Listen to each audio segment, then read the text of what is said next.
अस्सलाम वालेकुम नाज़रीन, मैं हफ्सा बहारी आपके साथ हम ख्याल। लॉकडाउन की वजह से पूरा सिस्टम चेंज हो गया है, जिसकी वजह से अजीबोगरीब सूरत हाल सामने आ रही है।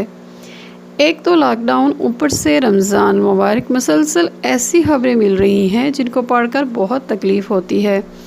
दो खबरें ऐसी हैं जिनको पढ़कर मैं तो बहुत परेशान हूँ। पहली खबर ये है कि शोहर ने लूडो में बीवी से हारने पर बीवी को इतना मारा कि उसकी रीढ़ की हड्डी तोड़ दी है। दूसरी खबर भी हमारे पाकिस्तान ही के बारे में है।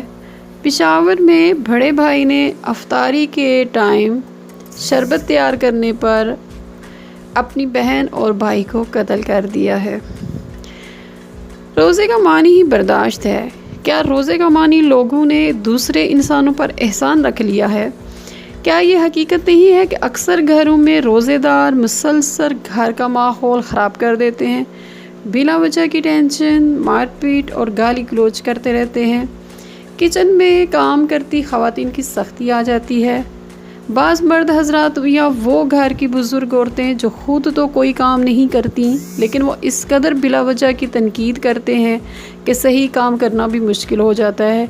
बिल्कुल ठीक तरह से तैयार होती अफ्तारी में कुछ ना कुछ गड़बड़ हो जाती है, और यही हाल सहरी का है।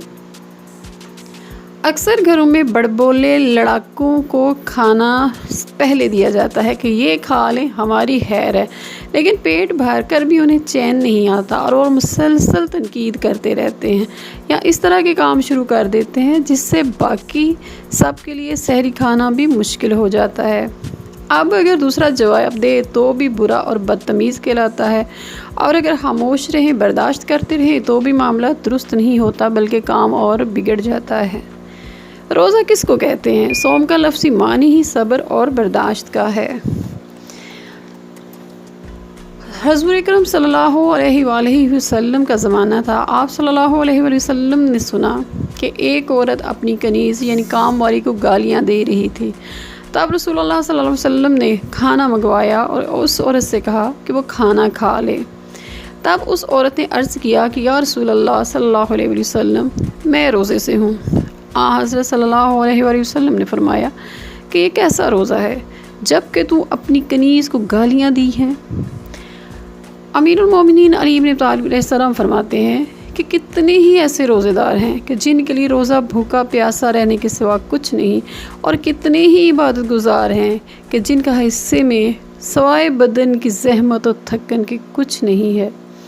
यानी वो रोज़ा जो पूरी शराइत के साथ ना हो, यानी वो खाना पीना तो छोड़ दे, लेकिन ज़ुबान से बदज़ुबान का होना, अपनी ज़ुबान से दूसरों को तकलीफ़ देना, अपने हाथों से गलत काम करते रहना, दूसरों के साथ हाथापाई करना, भूख की शिद्दत और प्यास की शिद्दत को बर्दाश्त करने के साथ साथ अपनी ज़ुबान, अपने हाथ और अपनी शर्मगाहों की हिफाजत करना, सारे इंसानी जवारे अज़ाब यानी जिस्म के जितने भी हिस्से हैं इनका भी रोज़ादार होना साबित होता है, तब रोज़ा मुकम्मल होता है। सिर्फ खाना पीना बंद कर देने और ज़ुबान और हाथों से अपने घर वालों को तकलीफ़ देना और या दोस्तों, मोहल्लादारों, रिश्तेदारों के साथ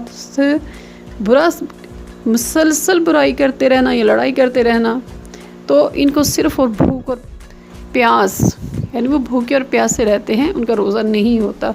और वो इबादत गुजार जिनकी ज़ुबानें तो ज़िक्र अल्लाह करती थकती नहीं, तस्बीह हाथ में है, बीवी से बात करेंगे तो गालियाँ देकर तेरी माँ तेरा बाप से बात शुरू करेंगे, ख़ुद तो लंबी लंबी लिबासें पढ़ लेते हैं और लेक्चर दे देकर अपने घर वालों के दिल लहूलुहान कर देते हैं।